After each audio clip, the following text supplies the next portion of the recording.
A very good morning to everyone present. The topic of my paper is mitomycin C versus 5-fluorouracil in the management of biopsy-proven ocular surface squamous neoplasia. I have no financial disclosure. OSSN is the most common malignancy of ocular surface. Mostly it's unilateral, but it can be bilateral in patients of xeroderma pigmentosa, HIV, and atopy. The risk factors strongly associated with OSSN are UV exposure, prior skin cancer, older age group, and the male gender. The gold standard for diagnosis is histopathological examination following the excisional biopsy. The topical medications for chemotherapy used are mitomycin C, 5-fluorouracil, and interferon 2 alpha beta. Mitomycin C is an antibiotic with anti-tumor activity isolated from Streptomyces species. It acts as an alkylating agent, thus inhibiting the DNA synthesis. 5-fluorouracil is a structural analog of thymine, and it inhibits the enzyme thymidylate synthase, thus inhibiting both DNA and RNA synthesis in the tumor cells.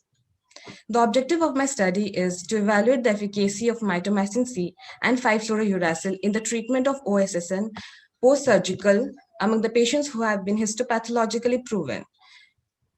It was a double-blinded randomized study taken from the time period of January 2019 to March 2020.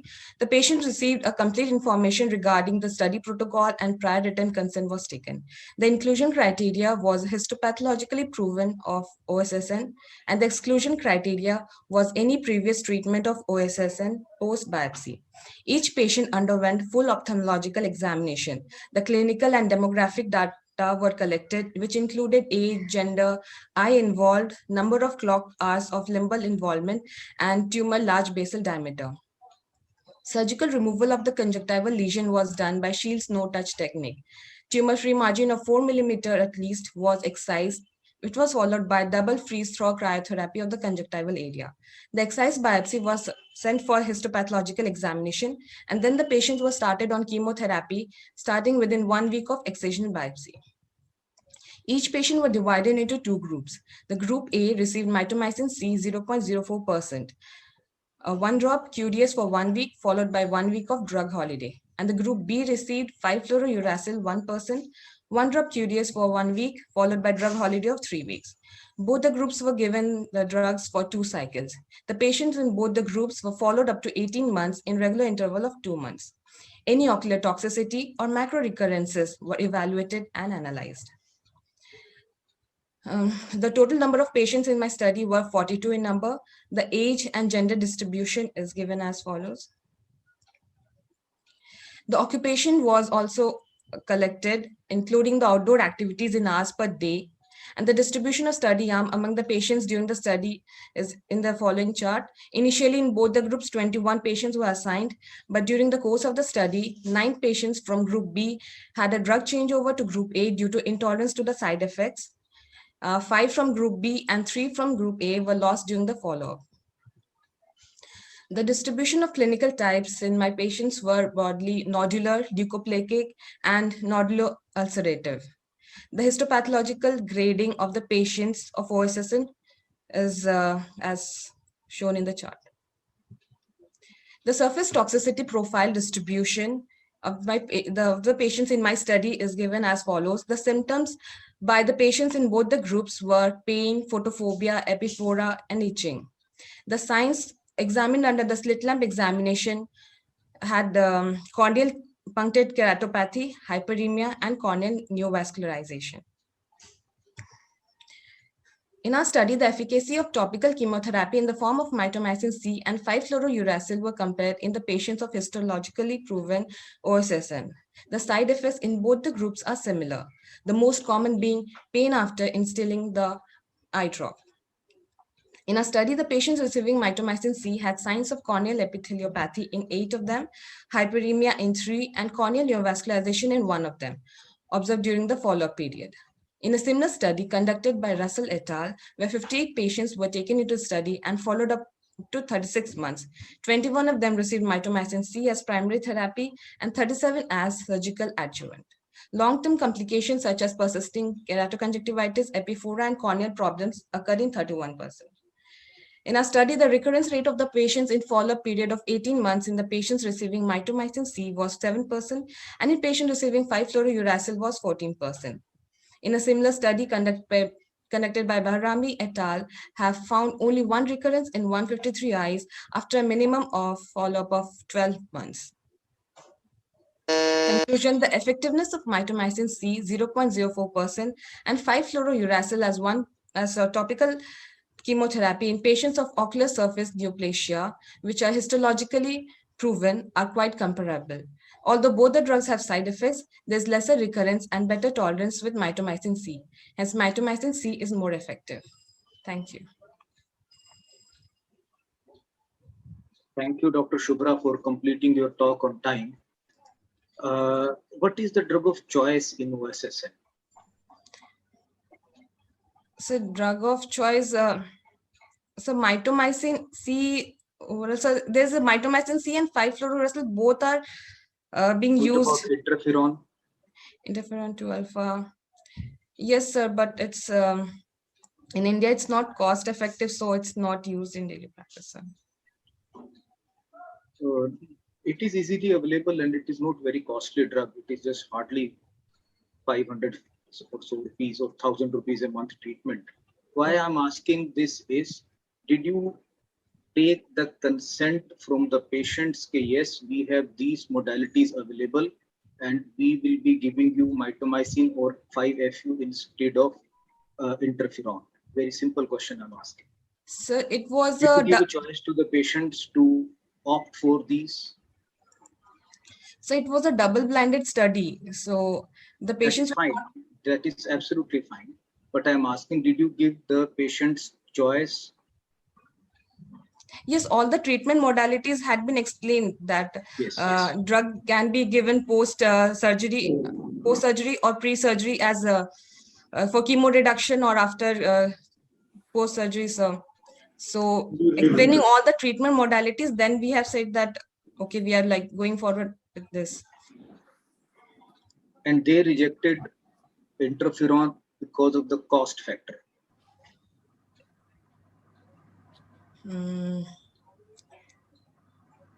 So it was no, sir, actually. Dr. Rijvi, would you like to ask? Yeah. Nice presentation, Dr. Shubhra.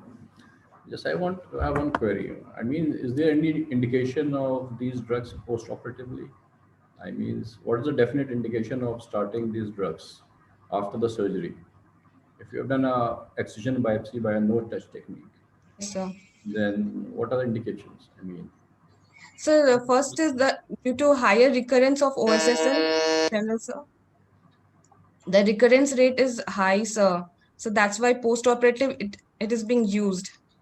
And for any microseeding that might have happened, apart from being that tumor-free margin of 4 millimeter is being excised, still to rule out any seeding and to prevent any further recurrence, post-operative chemotherapy drugs are given, sir.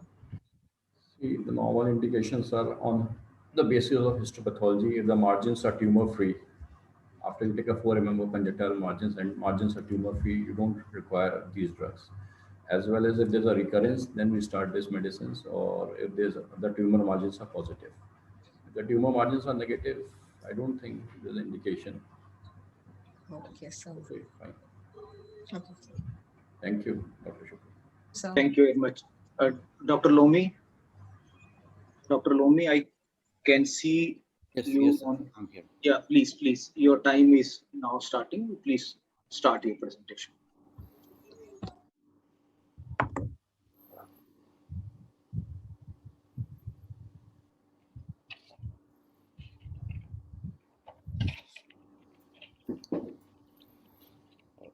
So very good morning to you all, respected chairperson, co-chairman, and my respected judges. Thank you for this time. The title of our study is Retinal 106 Episcleral Plaque Brachytherapy in Recalcitrant retinoblastoma. Sorry, my slide is not going through.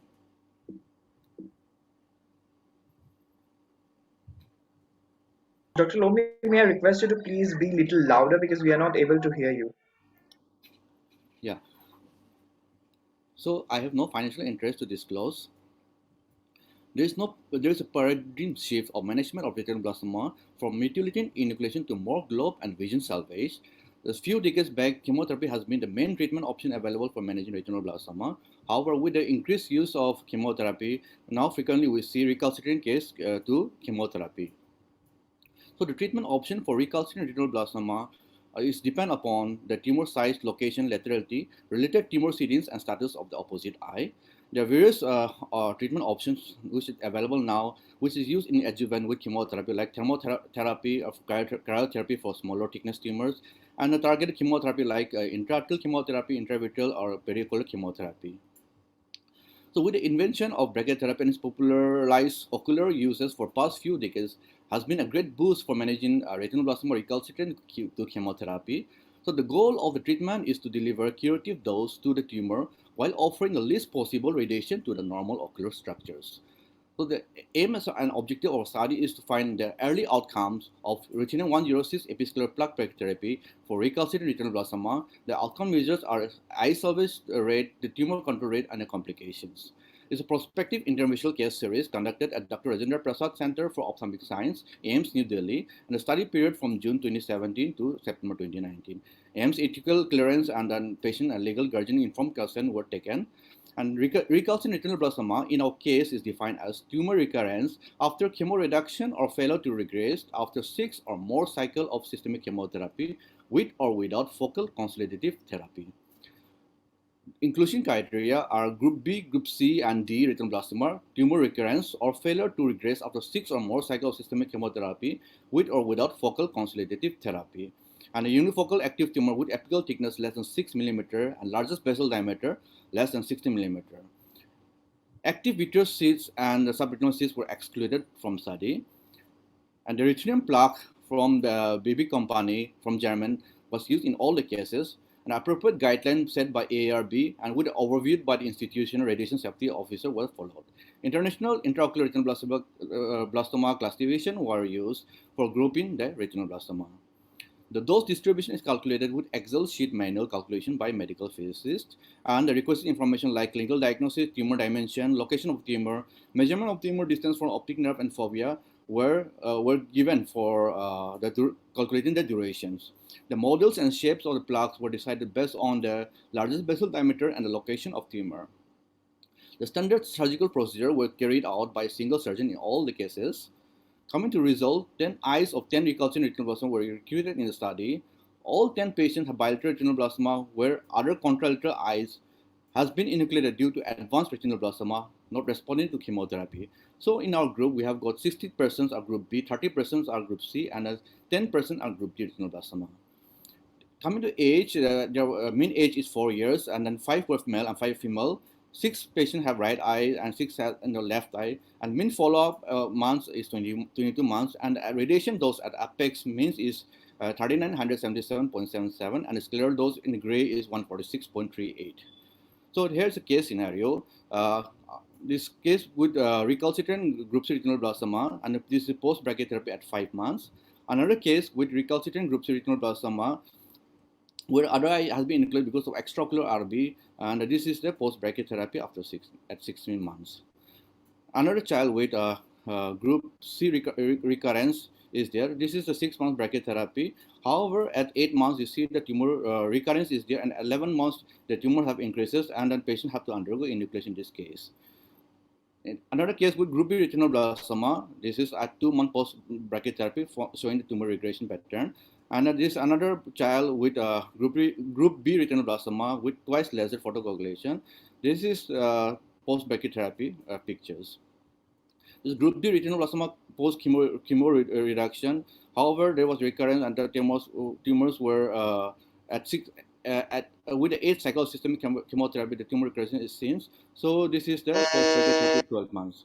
So coming to results, the visual and IOP were insignificant in first baseline and the last follow-up, and the apical thickness and the larger basal diameter were significant in the last follow-up. So tumor control rate and the eye salvage rate are 80% at means 12 months, with tumor radiation related complication in our group are seen radiation retinopathy at 11 months and then hemorrhage at 7 months. So review literature see our case are comparable in tumor rate and then in the eye salvage rate. And in complication also, we have got this 10% RD, 20% proliferated retinopathy, 10% vitreous hemorrhage, and 20% radiation retinopathy. So in conclusion, Rutinum-106 episcleral plaque brachytherapy has been found to be an effective and safe focal therapy in selected retinoblastoma cases recalcitrant to chemotherapy without active vitreous and subretinal seedings. Thank you.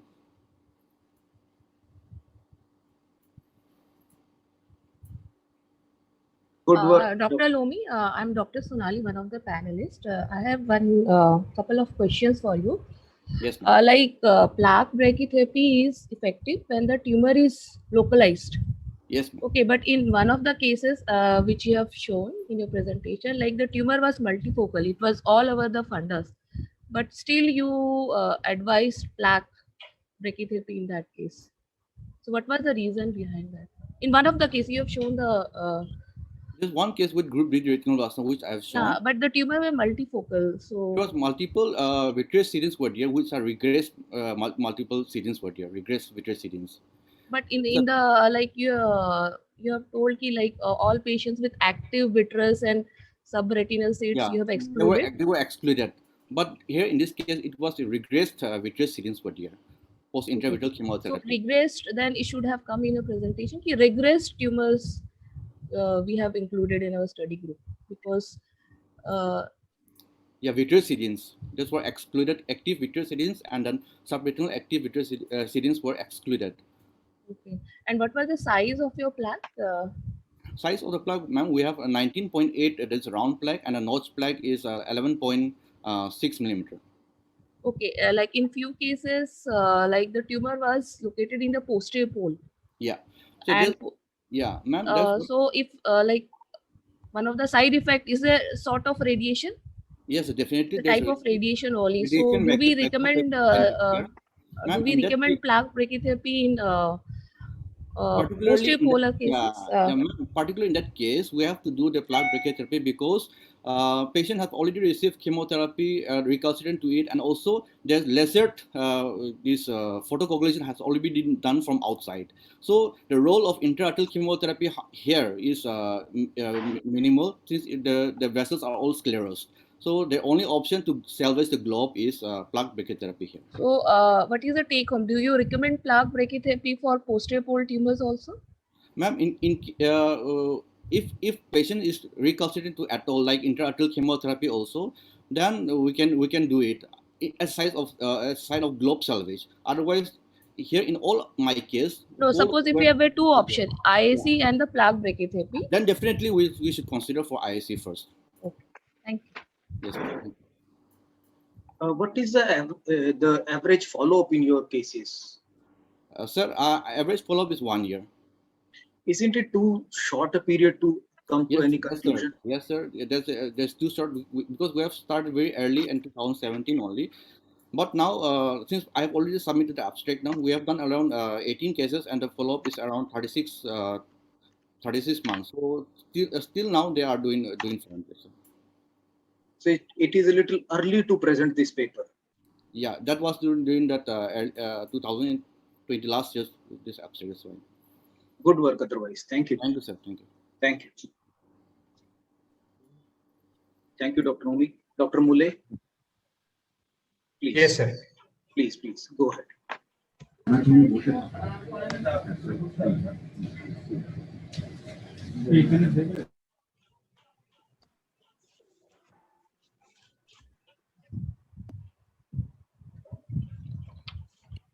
Good morning, everyone.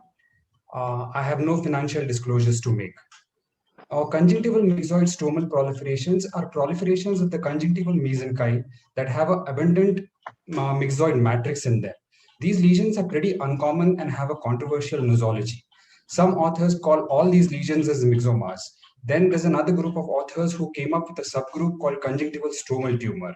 Later on, another group of authors felt that these belong to the same spectrum and decided to call these lesions as conjunctival stromal myxoid tumors. A few of them have syndromic associations, and at times these can be pretty lethal, such as a Carney complex. Hence, their timely diagnosis and differentiation from each other is very important. Now, when we pathologists see a stroma to be loose and bluish or purple in color, we tend to call it myxoid. This is because of the abundance of mucoid material in the stroma. Myxoid proliferations per se are of two types. Some are intrinsically myxoid, like a myxoma. Then there are others which are myxoid variants of non-myxoid entities, like a myxoid liposarcoma. Now, myxoid proliferations that can involve the conjunctiva are numerous. One such lesion is a conjunctival stromal tumor, or COST. This was a benign tumor that was first described by Herwig et al. In 2012. They occur sporadically and usually tend to affect adults as gelatinous masses involving the bulbar conjunctiva and have a very typical histopathology of spindle cells in an abundantly myxoid matrix. So we conducted this study to elucidate the clinicopathological features, immunohistochemical findings, and outcomes in patients with COST. Ours was a retrospective case series involving patients with biopsy-proven COST. Patient folders were assessed for clinical details. Hematoxylin and eosin slides were reviewed for light microscopic features, and immunohistochemistry using a panel of antibodies was performed in all cases. To make a diagnosis of COST, the lesion had to be a benign mesenchymal proliferation with myxoid stroma. While the cells could be both spindle and stellate types, the stellate cells need to account for less than 30%. Pseudonuclear inclusions and multinucleate giant cells were to be present in all, and the tumor cells had to be positive for CD34 and Vimentin. Using this, we diagnosed 10 patients in the age range 32 to 74 years. It affected males more than the females. While all patients had involvement of the bulbar conjunctiva, the temporal aspect was affected more than the nasal. These lesions usually presented as painless, gradually progressive gelatinous masses of 3 to 24 months duration, either yellowish white, white and translucent, or red in color. A conjunctival cyst was the most frequent clinical diagnosis. In only one case was the patient diagnosed correctly to have COST. This was because the clinician had encountered a similar lesion just a few months ago, highlighting the importance of awareness of these tumors. Under the microscope, COST presents as a non-encapsulated mass in the substantia propria with cells in a loose myxoid stroma, which is Alcian blue positive. Cellularity ranges from low to medium. Again, like I said, the cells were a mixture of spindle and stellate cells, with spindle cells outnumbering the stellate cells. Collagen was either ropey or fibrillar. Can you see these arrows pointing towards halos within nuclei? Now, these are pseudonuclear inclusions. They were present in all our cases. Multinucleate giant cells were also present in all. The figure on your right shows a cell having nuclei in a flower-like arrangement. That's a floret cell. These were also present in all our cases. Tumor cells in all patients were positive for Vimentin, CD34, and BCL2. Ki-67 labeling index was less than 1%, further highlighting the benign nature of these tumors. Now, since several myxoid lesions can affect the conjunctiva, the list of differential diagnosis for COST is extensive. However, myxoma and myxoid variant of solitary fibrous tumor are the closest. As opposed to COST, myxoma has a preponderance of stellate cells, fewer vessels, and is usually CD34 negative, though that's not a rule. Multinucleate giant cells and floret cells are absent in myxoma, which are present in COST. Further, syndromic myxomas usually have a positive expression for PRKR1E. Now, myxoid solitary fibrous tumor and COST both have myxoid stroma, both can have ropey collagen and share immunohistochemical profiles. However, floret cells, pseudonuclear inclusions, and multinucleate giant cells, when present, point towards a COST. Other morphological mimics can be excluded through extensive sampling, careful histopathological evaluation, and use of immunohistochemistry. Now, of the 10 patients, 9 were treated primarily with surgical excision. One patient went to a general ophthalmologist and was administered corticosteroids and then referred to a specialist who performed a complete surgical excision. In the we had a follow-up duration of 9 to 36 months, and none of our patients had a recurrence. Now, this is a table which shows observations in patients with COST in published literature. This table shows a comparison of findings in literature and those in our studies. And the observations in our study were pretty much comparable to those in literature. To conclude, we describe findings in patients with conjunctival stromal tumor, a relatively recently described benign proliferation of the conjunctival mesenchyme with conflicting nosology that shares clinical pathological features with several myxoid lesions involving the conjunctiva.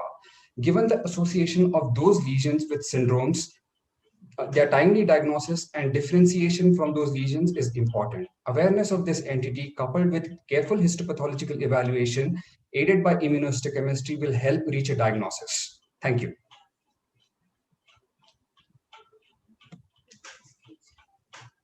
Thank you, Dr. Mole. Thank you for this excellent work. Thank you, You're sir. right. This is indeed, it is uncommon because of the improper diagnosis or late diagnosis. Once we are aware, once people are aware of these entities, more and more diagnosis will become. Correct, sir. Conjunctival cyst was the commonest in your find. Yes, sir. Probably because of the gelatinous appearance and the circumscribed nature. Probably that was the commonest clinical diagnosis. Cyst has quite different presentation. Full of can you cyst is more of a fluidic in nature. One or two pathognomonic signs? One is basically, sir, these are, I mean, when you look under the microscope, these are very paucicellular tumors. Clinical, they are very difficult to differentiate from other conjunctival lesions. That's why, most of them are diagnosed either as a cyst, or the second most common differential diagnosis was a myxoma. So clinically, it is very difficult to differentiate these myxoid conjunctival lesions from each other. Pathology is quintessential.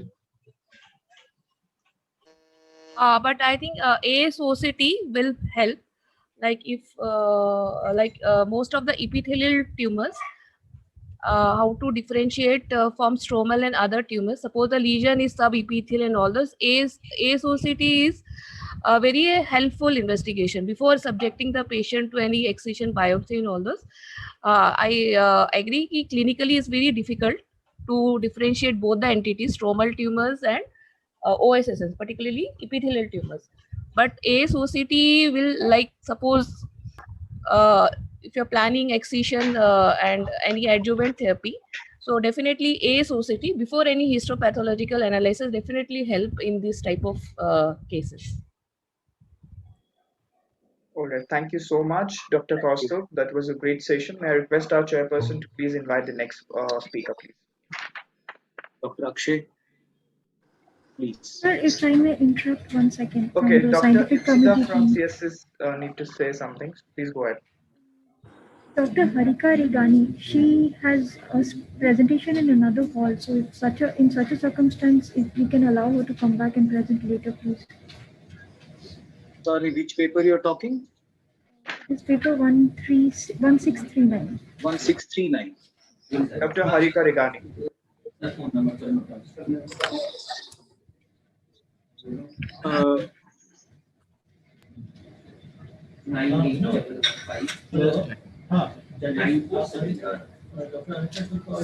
Nair? Dr. Nair, please. Dr. Nair, can you?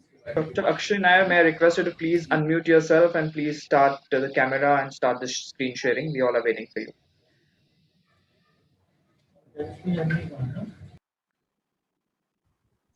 Yeah, can I share my screen? Yes, please go ahead, doctor.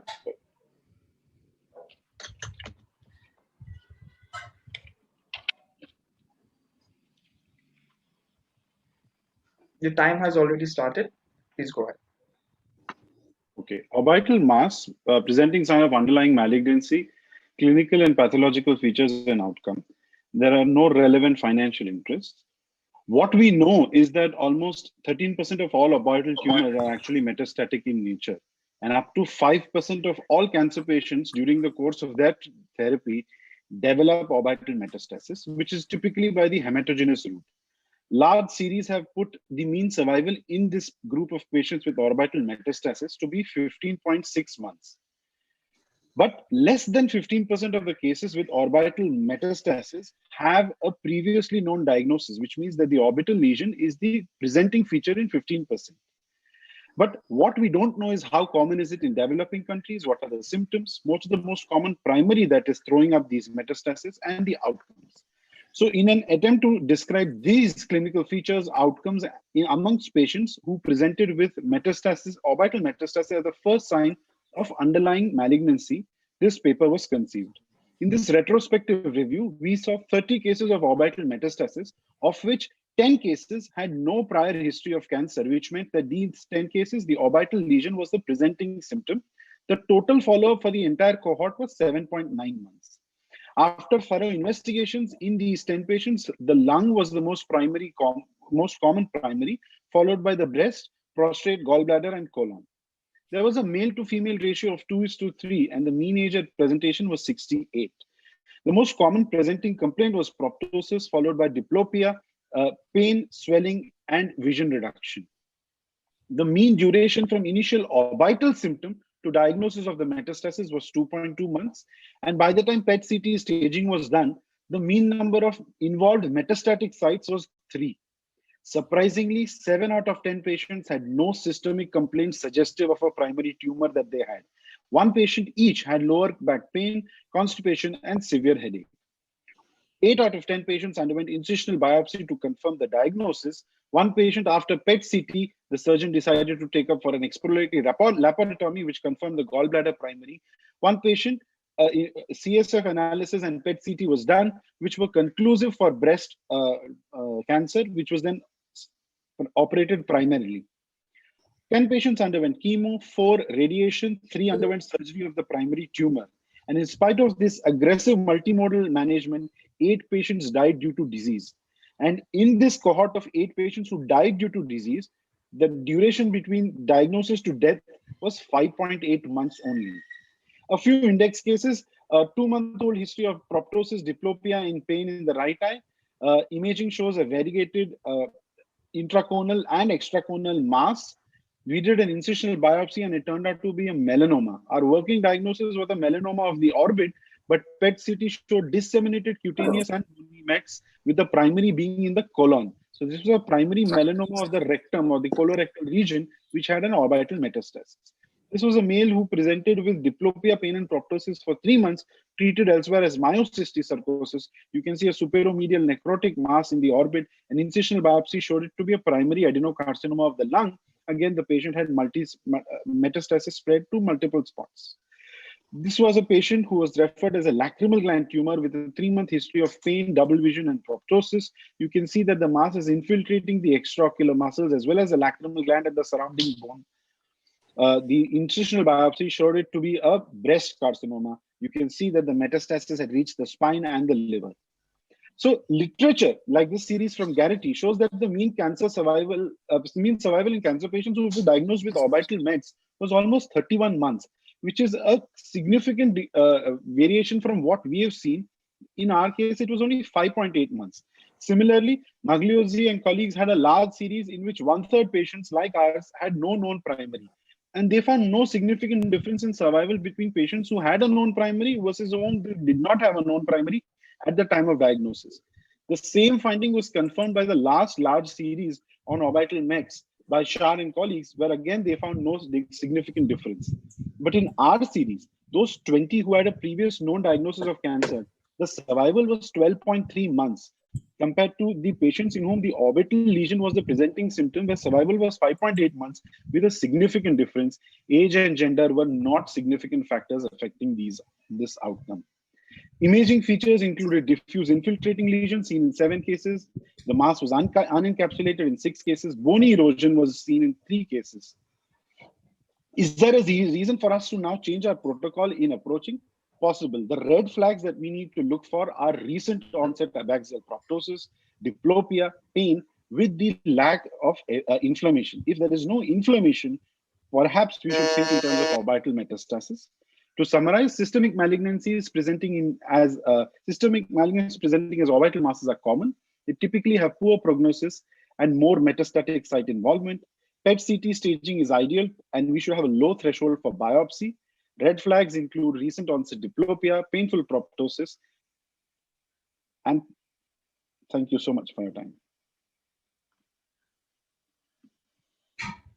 Dr. Akshay, it's a nice presentation. Actually, I wanted to know, like, is a documented fact that orbital metastasis has a poor prognosis, and lung cancer is the commonest cause of metastasis in male, and breast is the commonest cause of orbital metastasis in female. So, but this study has added new to the literature, already published. It is shown that, yeah, so there is no data on the mean number of metastatic sites that are involved at the time of orbital presentation. All 30 patients actually in our case underwent PET CT and staging, and the mean number of metastatic sites involved was 3. That for many cases is able to give us a prognosis of only palliative treatment. The second thing is that the 3 largest series of orbital metastasis, they have all pegged their survival to be ranging from 12 to 31 months. But in our series, it was far lesser. It was only 5.8 months from diagnosis to death. So what we are saying is that in our series, we are seeing far more aggressive, far more later presentation. Later presentation means more metastatic sites being involved, which obviously means shorter survival following diagnosis. Okay, and before subjecting all these patients to incision biopsy, a systemic evaluation was done, or once a histopathological report came, they confirmed the diagnosis of orbital metastasis, then after that they were subjected to systemic evaluation? Or yes, systemic evaluation was done in the sense, except PET CT, a physician's fitness was obtained prior to surgery to make sure that they were fit for surgery. And typically, like we saw, 7 out of 10 patients had no systemic complaints. So it was unlikely that these lesions pop up in a pre-anesthetic checkup.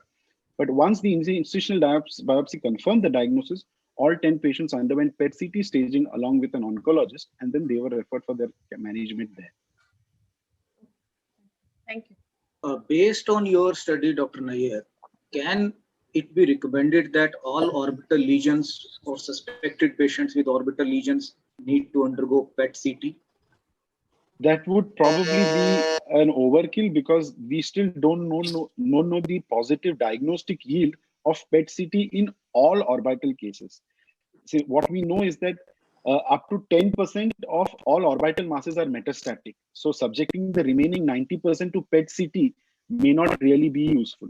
So those red flags can help us in diagnosing the ones in whom PET CT is needed: acute onset proptosis, pain, a loss of vision, and absence of inflammation. Right. Thank you so much, Dr. Akshay Nair. May I please request, with all the permission from the judges, may I request Ankita to please go ahead and present? Yes. Yes, sir. Sharing my screen.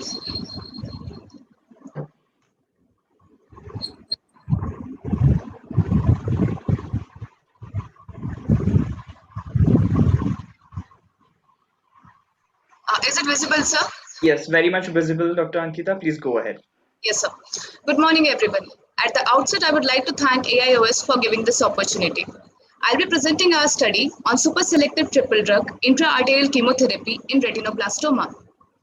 We have no financial interest. The management of retinoblastoma has been evolving from enucleation as the only option for life salvage in the 1970s to the introduction of EBRT as a means for eye salvage. Intravenous chemotherapy, along with focal therapy, has been the treatment of choice for the past several years, even as intra-arterial chemotherapy entered the arena as a game changer. In our study, we have used super-selective ophthalmic artery chemotherapy as described by Gobin. Several studies have used melphalan, topotecan, and carboplatin, either alone or in combination, with variable outcomes and complications. While reviewing the published articles with large sample size, we observed limitations like asymmetry in drug utilization in different groups, along with higher number of IAC cycles. We assessed the efficacy and safety of super-selective IAC with a 3-drug combination. Primary outcome measures were life and eye salvage. Tumor response and complications were secondary outcome parameters. This was a retrospective interventional case series with 145 eyes of 112 consecutive patients treated between 2013 to 2019. During the study period, we had 1,300 number of patients in the active treatment, and out of them, 112 patients who received triple drug superselective IAC were included in the study. IAC was advised as primary for naive treatment or as a secondary therapy for refractory or recurrent tumor. The exclusion criteria are enlisted. Our group received topotecan, carboplatin, and melphalan, and doses were decided as per the age of the child. Melphalan is prepared and administered as the last drug owing to its shorter shelf life. 3 cycles were administered every 4-week interval. The procedure was performed by a skilled neurointerventional radiologist. The ipsilateral carotid artery is catheterized by a transfemoral approach and the ostium of the ophthalmic artery is identified. Each drug, diluted to 30 ml, is injected in a pulsatile manner over 30 minutes to prevent the drug lamination and loss to the peripheral tributaries. At the end, vascular patency was ensured. Coming to our results, 94 cases were unilateral. The mean age was 23 months and the follow-up was 42 months. 63% of the primarily treated with IAC, the remaining 37% received secondary IAC following failure to intravenous chemotherapy. Majority of our patients who received primary IAC belonged to group D and E. For group B tumors, there was 100% eye salvage and tumor regression.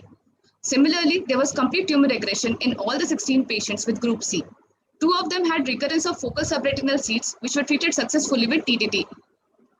For group D, eye salvage was 92%, with 48% achieving complete tumor regression. The remaining with partial response were treated with intravenous chemotherapy, intravitreal injections, or the plaque brachytherapy. 5 eyes had to be enucleated for no response or recurrence. Eye salvage was 54% for group E eyes, with only 4 eyes showing complete regression after IAC. Others needed intravenous chemotherapy, plaque brachytherapy, or TTT. Of the 19 eyes that were enucleated, 5 were for no response to chemotherapy and 14 were for the tumor recurrence. 53 eyes were treated with secondary IAC at an interval of 6 to 18 months from intravenous chemotherapy. 96% of the eyes could be salvaged and 2 eyes which had to be enucleated had no response. Kaplan-Meier analysis for 5-year enucleation-free survival was 73% overall, 85% for group D and 53% for group E eyes. Light salvage was 100% in our series. Complications were seen in only 11 patients and majority of these were transient and reversible, except 1 case with ophthalmic artery spasm. When comparing with other large series using single or 2 drug for IAC, our triple drug combination had better enucleation-free survival for all the groups of retinoblastoma. Compared to other large series, our study of triple drug IAC, both in primary and secondary, shows a better eye salvage with fewer number of cycles with longer duration of follow-up.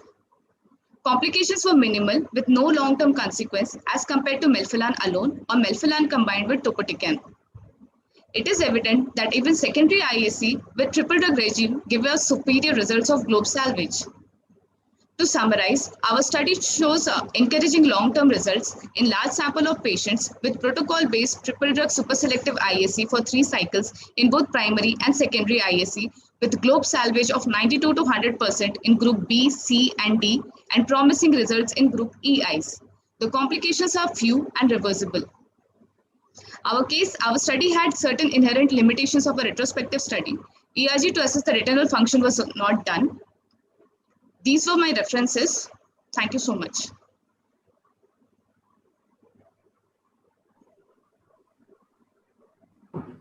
Thank you so much, Dr. Ankita. May I request our judges if they have any question? Nice presentation, Dr. Astoria. Any systemic side effects you have with intra-treatment? No, sir. We didn't had any systemic side effects.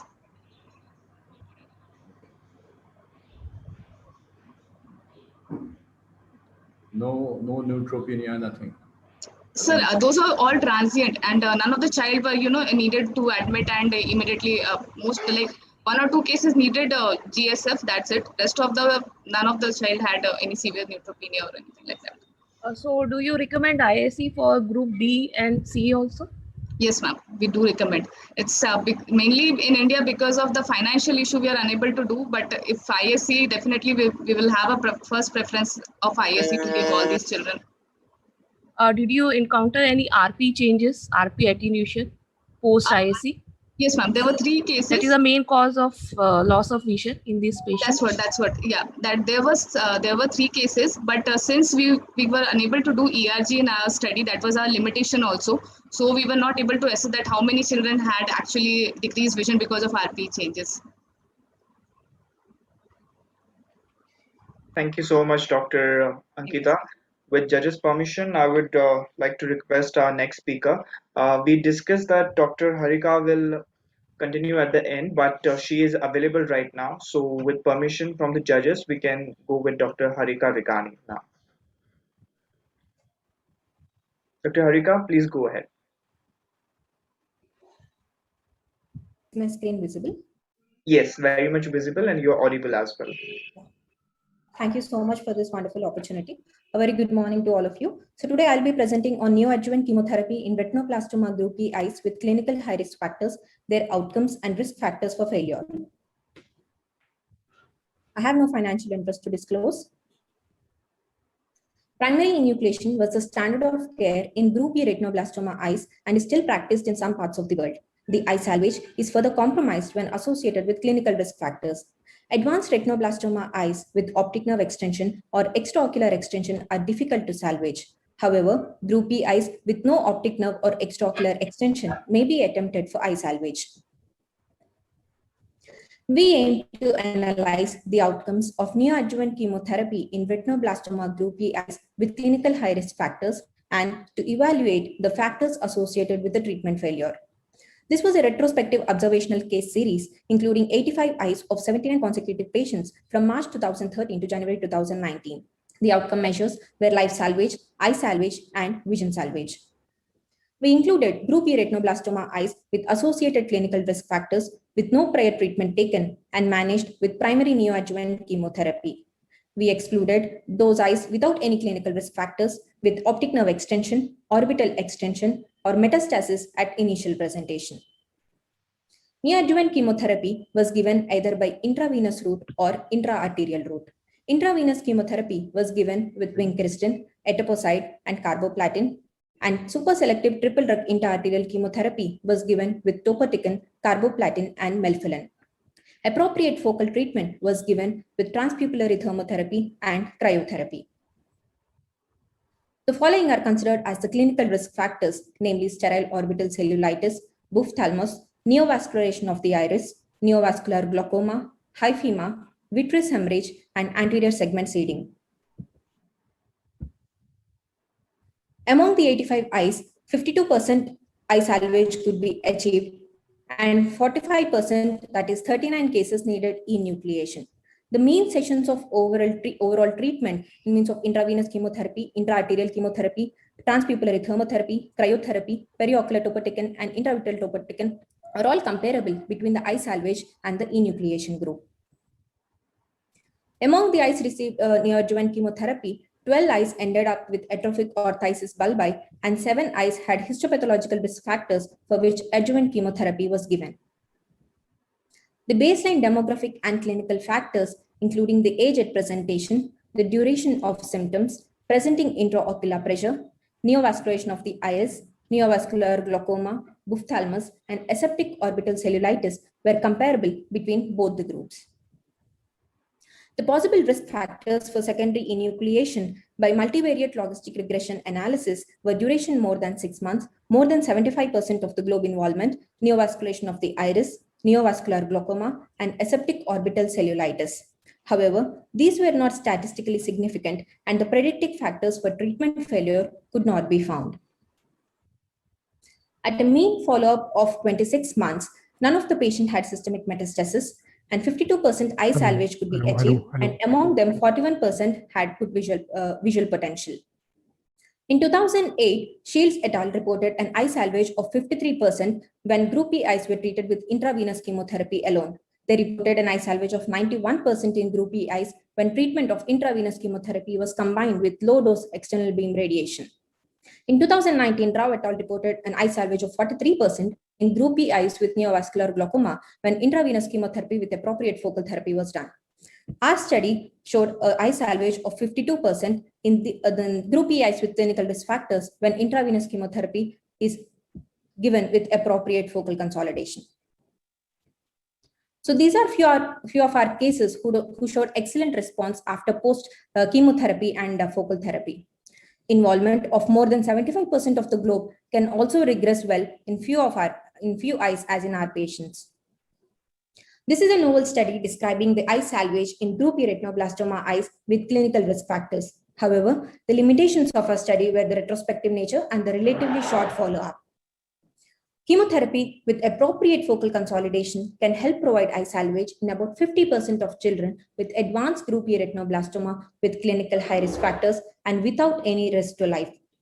So we conclude that conservation can be considered as a safe alternative to primary enucleation in these patients. These are my references. I thank AOC for giving me this wonderful opportunity. Thank you so much.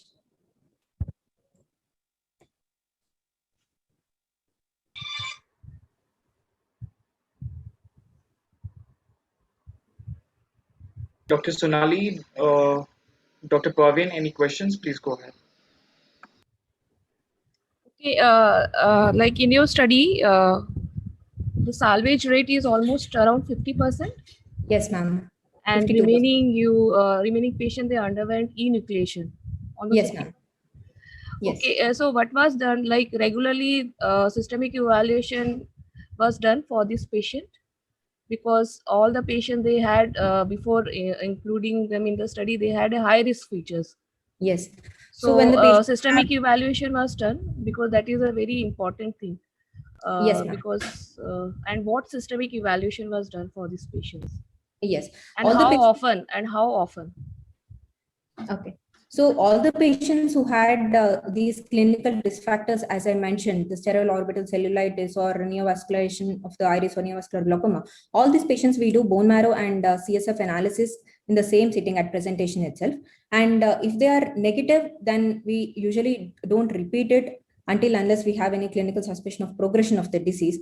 If it is orbital, then we would definitely repeat 6 monthly. Otherwise, we don't repeat. And anyways, orbital cases are all excluded from this study. All right, thank you so much, Dr. Harika. With permission from the judges, we are just making few changes in the order. We have Dr. Gagan Dureja. Most welcome, doctor. He is a keynote speaker. I would request Dr. Gagan Dureja to please unmute himself and start with his presentation. Thank you.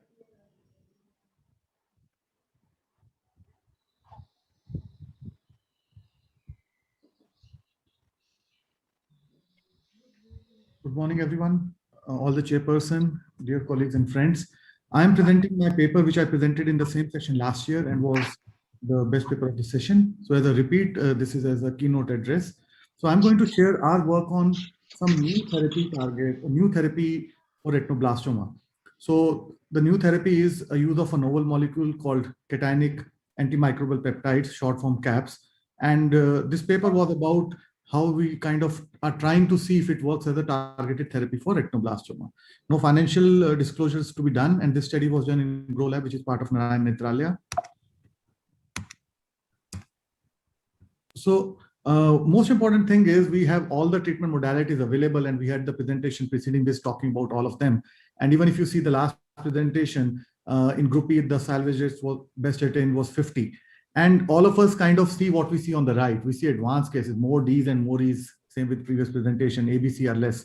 So India having the largest burden of retinoblastoma, and we are having all these Ds and Es. So it provides us with a unique opportunity to work on these cases. We can't rely on West to be doing this. They don't have these kind of cases much there.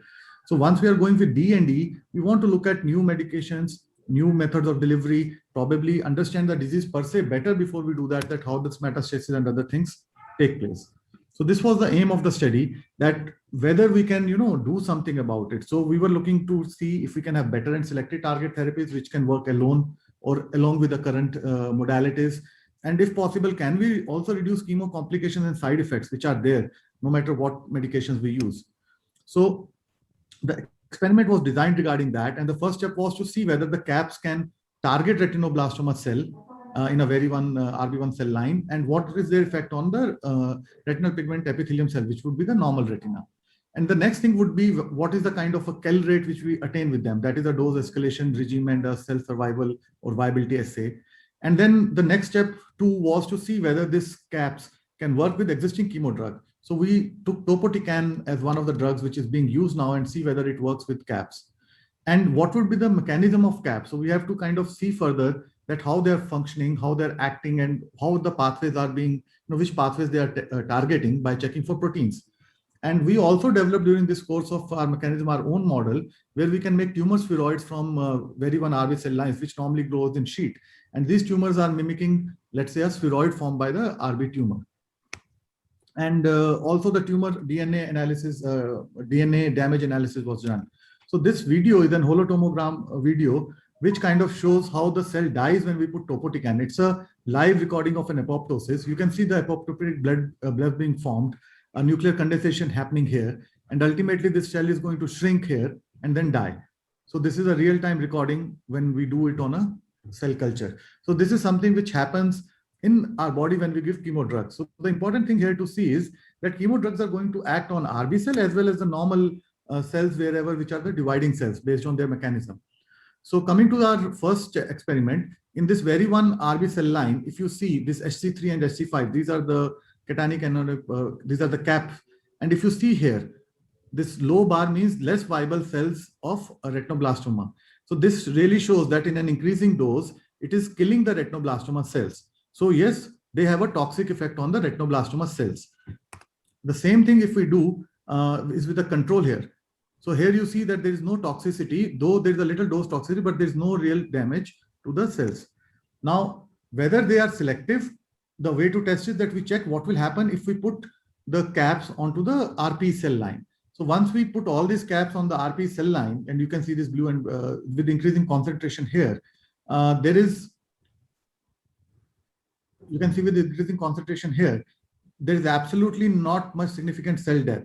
So it is selectively targeting retinoblastoma cells, whereas it is sparing the retinal pigment epithelium cells. So it's a selective therapy.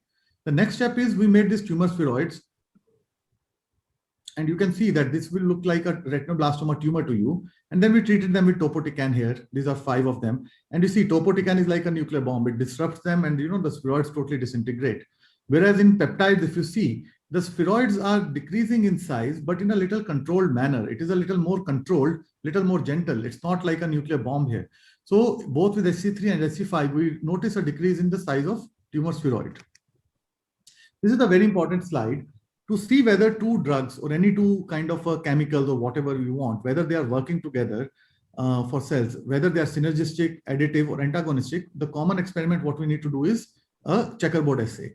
In a checkerboard assay, we get FICI, that is fractional inhibitory concentration, this thing. And if you see here, if our calculation is 0.5 or less, it's synergistic.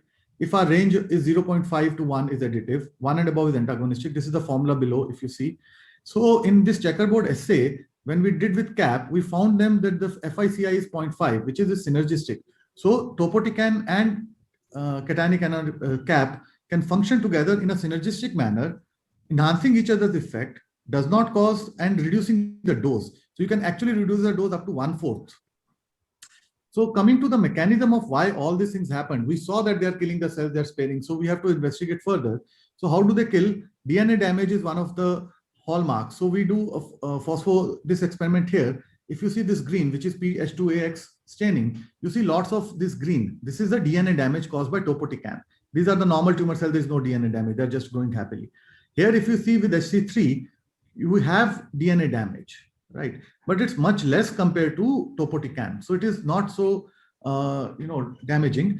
And this damage also, in addition to this, which is not seen here, is with less DNA damage, there is more cell death with CAPS. So what could be the reason for that? One of the reasons could be that it's using the mitochondrial pathway to cause apoptosis. So here, if you see, these green cells are the staining of CAPS on the cells, outer membrane. This is mitochondrial staining, that which is standard for mitochondrial cell wall. And if we have a superimposed image here, CAPS are concentrated on the mitochondrial cell wall compared to topotecan, where you don't see so much. So there is a pathway with the CAPS are acting onto the mitochondria to cause the apoptosis. I think so I have more time for this presentation. It's not 6 minutes, it was. So coming to next, what will happen after mitochondria and DNA damage has happened is apoptosis. So we check for caspases here, which are the effector caspases in apoptosis pathway. And in a Western blot, you can see that with SC3 and SC4, we have activation of caspase 3 and caspase 9. So this again shows that the caspase pathways are there and apoptosis is happening, something which I showed you in a holotomogram video before. So summing it up, what we know is that CAPs are naturally acting peptides with potent antimicrobial properties against cell wall having negative surface charge. Now, RB cells, again, the tumor cells have a negative surface charge. That's a rationale about hoping that CAPs will work against that, because it is going to work along with the cell wall charge. It is non-selective that way. So these peptides have also an anti-tumoricidal properties along with antimicrobial properties, what we have proved here, because it's an actively cell-charged wall of retinoblastoma tumor. And what we are adding to the study is that these novel molecules can be used as a targeted therapy, because they are only demonstrating toxicity, cytotoxicity in RB tumor cells and sparing retinal epithelial pigment cells. They can also work synergistically with topotecan, may be able to work with other drugs also, but we have checked only for topotecan as of now. And our in vitro spheroid model demonstrated a shrinkage which mimics a real life tumor in response to the CAP treatment. So the unique thing about this study is that in retinoblastoma tumor, this study demonstrates for the first time the mitochondrial and DNA damage pathway and mediated cell death through CAPs in RB cell. It has not been proven and published before. So our work is in publication, and you will be able to read this very soon. And the next step to this experiment will be this a lab experiment. So once you want to actually use it in humans, so the next step is you go on to an animal experiment, and from animal you go to a trial design. So our rabbit model work is on, and we have kind of done that work, but that work is not done in India. That is work being done in Singapore. RB rabbit work is not existent in India as of now. So in AIOS, that becomes exclusion for this study. Thank you. Thank you so much, Dr. Gagan. With the permission from our judges, I would request our next speaker, Dr. Gaurav, to please go ahead and present himself. Respected moderator, sir, may I request? I'm so sorry, Dr. Moria, I'm cutting you in short. We'll see at the end what we can do, but right now let's go for the order. May I request Dr. Gaurav Garg to please unmute himself, start his camera and start presenting. Sir, my camera is not working. I'm trying for the morning. Is that okay if I present without the camera on? No problem, doctor. Please go ahead. Please start sharing the screen. Yes, I'm sharing it. Okay. Can you see my screen share? Yes, go ahead.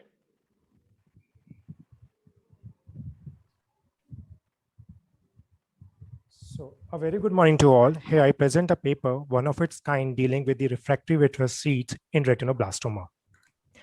I have no financial disclosure.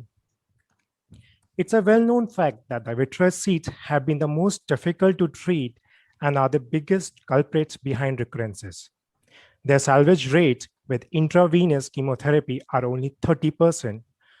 On addition of EBRT, it may increase to 70%. With high-dose chemotherapy and periocular carboplatin, it is only marginally better. Whereas with the intra-arterial chemotherapy in Group D, it is up to 90%. Since 1960, various chemotherapeutic drugs have been tried intravitreally, starting from Thiotepa initially. The current trend has shifted to melphalan with an impressive success rate in primary vitreous seed. But this leaves us with the question now, how to manage refractory vitreous seeds. We have retrospectively analyzed the efficacy and safety of tandem intravitreal chemotherapy with a combination of topotecan and melphalan in 20 eyes of 20 retinoblastoma patients having refractory vitreous seeds at 3 weekly intervals. All the patients were examined by the ocular oncologist and treated with the standard protocol. Patients not on intravenous or arterial chemotherapy with a history of failed intravitreal monotherapy leading to no regression or increase in vitreous seeds were diagnosed to have refractory vitreous seeds and were selected for tandem therapy. After the examination, the injection site was carefully chosen with a no tumor scar, vitreous seeds, or subretinal fluid within the 2 clock hours of the entry site.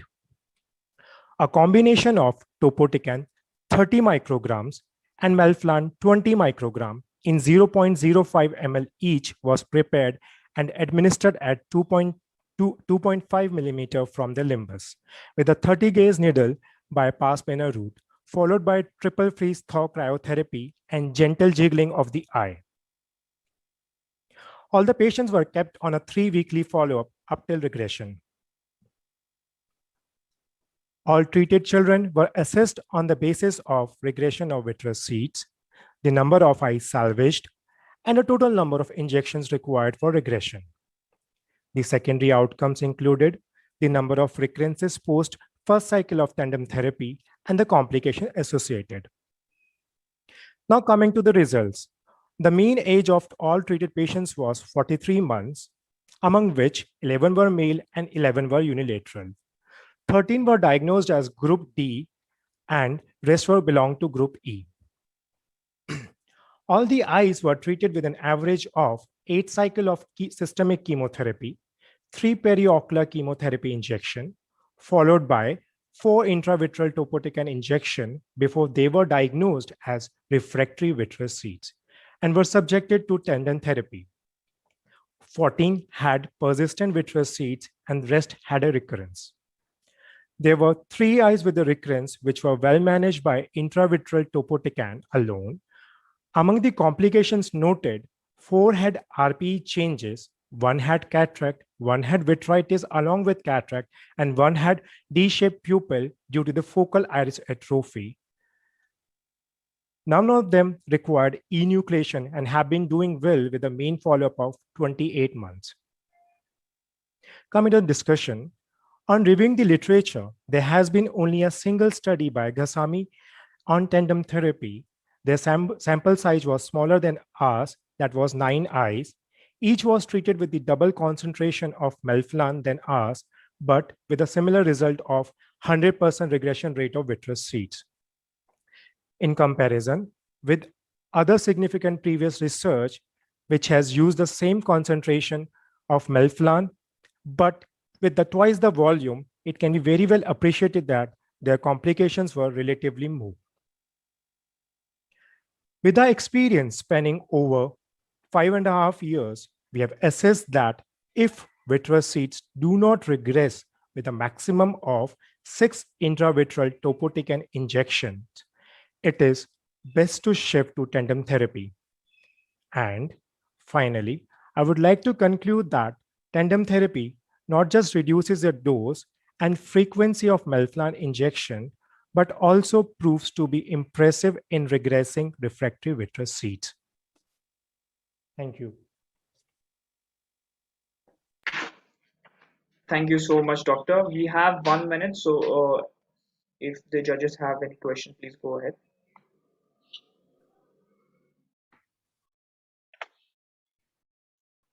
All right, with that, we can move ahead and start with the next speaker. May I request Dr. Sanjay Bosak, if you're here, please start your camera. Dr. Sanjay Bosak, are you there? All right, unfortunately, we can't see Dr. Sanjay Bosak here. We'll go with the next speaker till then. Dr. Advaita Nag, are you there? Dr. Advaita?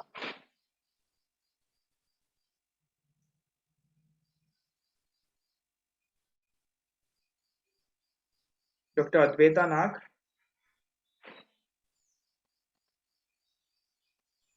Okay, so right now, Dr. Rizvi and all our chairperson, I have a question. Dr. Maurya is with us. So Dr. Maurya is a co-author for Dr. Sanjay Bosak's presentation.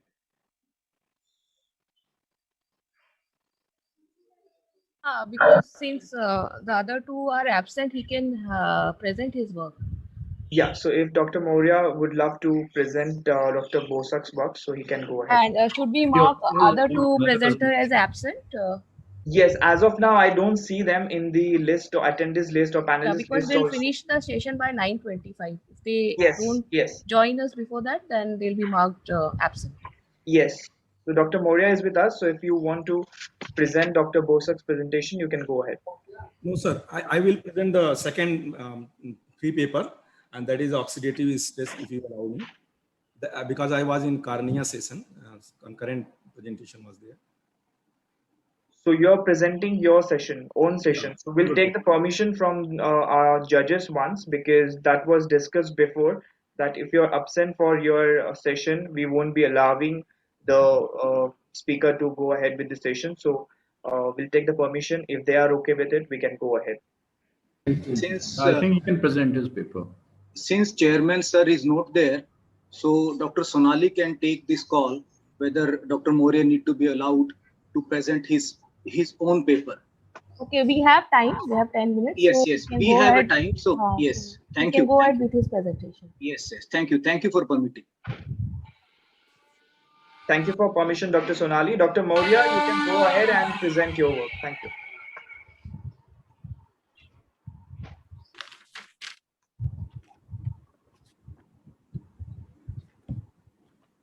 Dr. Moria, may I request you to please I'm start sharing your screen?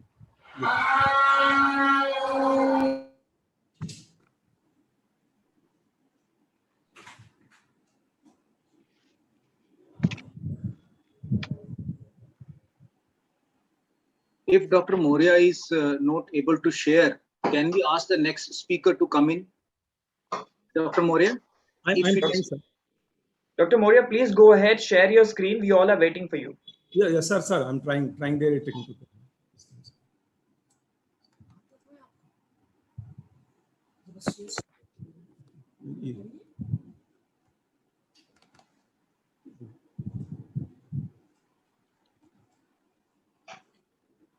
Thank you, respected chairperson and delegates. My topic of presentation is oxidative stress and antioxidant status in eyelid sebaceous gland carcinoma undergoing chemotherapy. I have no financial disclosure. Sebaceous gland carcinoma is the most common eyelid malignancy in Asia and most aggressive and lethal eyelid malignancy, associated with high recurrence rate due to multicentric origin and intraepithelial spread. Treatment options are multimodal treatment like surgery, chemotherapy, radiotherapy, cryotherapy are available, but surgical resection is the gold standard and only curative therapy for sebaceous gland carcinoma. Chemotherapy is the next option if surgery is contraindicated due to poor general condition, or patient refuse the surgery, extensive surgery leading to disfigurement and functional loss, then chemotherapy comes in role. Cancer stem cells are a subpopulation of malignant cells which are source of tumor and responsible for the tumor progression, metastasis, and resistant to chemotherapy and recurrence. Oxidative stress is the most important regulatory mechanism for cancer as well as to control the cancer stem cells. That is a disequilibrium between reactive oxygen species and endogenous antioxidant mechanism. These reactive oxygen species, they damage the cell membrane and lipoprotein by the lipid peroxidation pathway and produces the cytotoxic and mutagenic compound that is malondialdehyde. Objective of our study was to determine the level of serum malondialdehyde, that is a biomarker of oxidative stress, and superoxide dismutase, that is antioxidant enzyme, and its impact on the response of chemotherapy, particularly in sebaceous gland carcinoma of eyelid. We included 16 biopsy-proven patients of sebaceous gland carcinoma receiving chemotherapy, and 16 age sex match control were included. The chemotherapy schedule which we follow, that is cisplatinum 17, 5 milligram per meter square of the body surface area on day 1, and 5-fluorouracil 75 milligram per meter square on day 1 and day 5, and given at the interval of 3 weeks. 3 to 6 cycles were given according to the patient's need. Serum biomarker, that is SOD, was determined by method of McCordy and Ferrero, and serum MDA level was measured by method of Yogi, that is fluorocytometric technique. All patients underwent a detailed clinical evaluation, detailed history of the tumor, and local examination of the eyelid mass, neck examination for lymph node metastasis, patient's comorbidity and performance status, and body surface area to calculate the chemotherapy dose. And patients' biopsy were taken, incisional or excisional, and fine needle aspiration cytology of lymph node to confirm the metastasis. and routine baseline laboratory investigation, that is hemoglobin, WBC, platelet count, blood urea, serum creatinine, and liver function tests were done before each cycle of the chemotherapy. Post-chemotherapy evaluation, patients were examined for the clinical, histopathological, and for drug toxicity. According to WHO criteria, patients were response were evaluated as a complete response if disappearance of all disease, partial response if more than 50% decrease in tumor size, no response if less than 50% decrease, and progressive disease if more than 25% increase in the tumor size. In our study, the male-female ratio was 1:2.2. The mean age was 58 plus minus 11 year. Mean duration of symptom was 13.25 months. Lymph node metastasis was seen in about 38% patient, and about 50% patients were in advanced stage, that is stage 3 to stage 4. And majority of patients were either poorly differentiated type or well-differentiated type of sebaceous gland carcinoma. This is case of moderately differentiated sebaceous gland carcinoma with the lymph node metastasis and liver metastasis. Palliative chemotherapy given after 5 cycles, there is a marked reduction of the tumor. The serum malondihride level in carcinoma cases was significantly higher than the healthy control, and level of malondihride decreases significantly after the chemotherapy. Similarly, the sebaceous gland carcinoma cases shows a significantly lower level of superoxide dismutase as compared to the healthy control, while the level of SOD was increased significantly after the chemotherapy. Another case of sebaceous gland carcinoma with lymph node metastasis and liver metastasis. The serum biomarker versus extent of the tumor, when we compare the level of serum superoxide dismutase before chemotherapy, that was significantly decreased, while the serum malondihride level was higher in case of patient having larger size tumor, having lymph node metastasis, and advanced stage according to TNM staging. Another case of poorly differentiated sebaceous gland carcinoma treated by neoadjuvant chemotherapy, surgical excision with lymph node resection. So response of chemotherapy in our case, the complete response was observed in about 38% patient, partial response in again 38% patient, and overall response was 5%. Sebaceous gland carcinoma had high prevalence, majority were advanced stage, and anterior chemotherapy is effective. Toxicity is significant but tolerable. The key home message is neoadjuvant chemotherapy may be the first management choice, and increased serum antioxidant level is prerequisite for better response of chemotherapy. Thank you. All right, thank you so much, Dr. Moria, and thank you so much to all our judges. I would request our judges to please conclude this session. The other two presenters, they have not joined, no? They haven't joined, they are absent for the pre-paper for the first session. Okay, it was a nice presentation from all of you, like almost all the studies, something unique thing was there in their presentation. And all of them have finished their presentation within a time. So it was a well coordinated pre-paper session from my side. All right. Thank you so much, Dr. Sonali. That was a really great session. Thank you to all the judges, all the speakers for keeping it on time, so we can hand it over the session for the next speakers on time. Thank you so much for